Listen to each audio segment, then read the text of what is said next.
अस्सलाम वालेकुम जी, मेरा नाम मोहसिन अली शाह है। आज जो हमारा टॉपिक है सेंट्रीपिटल फोर्स, हम किसे कहते हैं। The force required to move a body along a circular path is called centripetal force.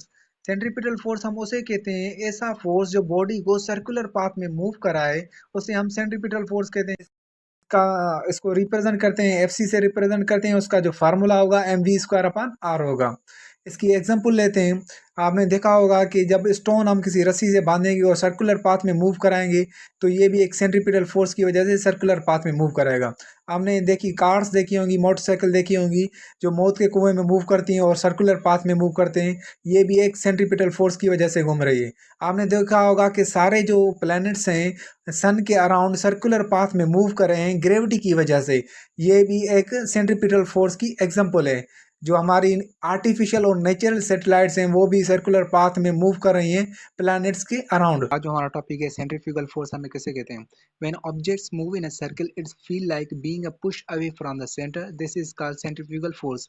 Centrifugal force हम उसे कहते हैं जब कोई ऑब्जेक्ट सर्किल में मूव करे, उसे फील हो कोई ऐसा फोर्स है जो उसे सेंटर से अवे पुश कर रहा है, उस फोर्स को हम सेंट्रीफ्यूगल फोर्स कहते हैं। इसको और सिंपल वर्ड्स में समझते हैं, जब कोई कार में मूव करती है तो उसे फील होता है कोई एक फोर्स है जो उसे सेंटर से दूर भेज रहा है, पुश अवे कर रहा है। उस फोर्स को हम सेंट्रीफ्यूगल फोर्स कहते हैं। कपल फोर्स किसे कहते हैं।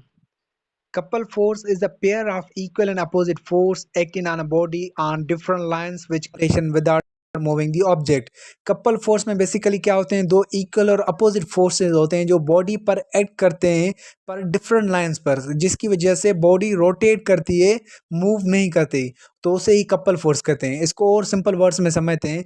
कपल फोर्स के अंदर दो इक्वल और अपोजिट फोर्सेस होते हैं जो बॉडी पर एक्ट करते हैं डिफरेंट लाइंस पर, उसकी वजह से बॉडी रोटेट करती है और मूव नहीं करती, इसे ही कपल फोर्स कहते हैं।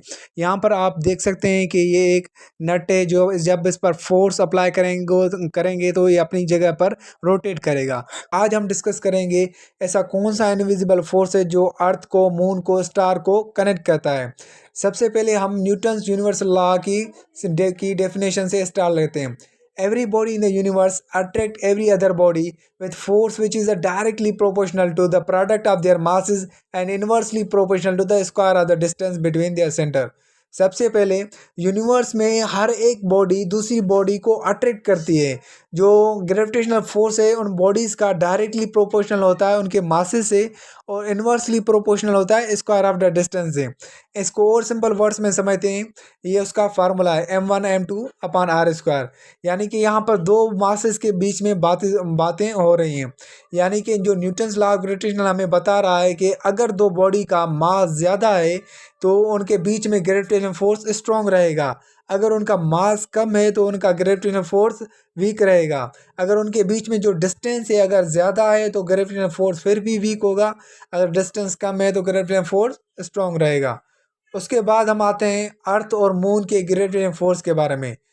मून की ग्रेविटेशन फोर्स की वजह से अर्थ के ओशन पर टाइड्स बनती हैं, यानी कि समंदर में लहरें बनती हैं। और अर्थ के ग्रेविटेशन फोर्स की वजह से जो है ना, चांद हमारे ऑर्बिट में मूव कर रहा है अर्थ के।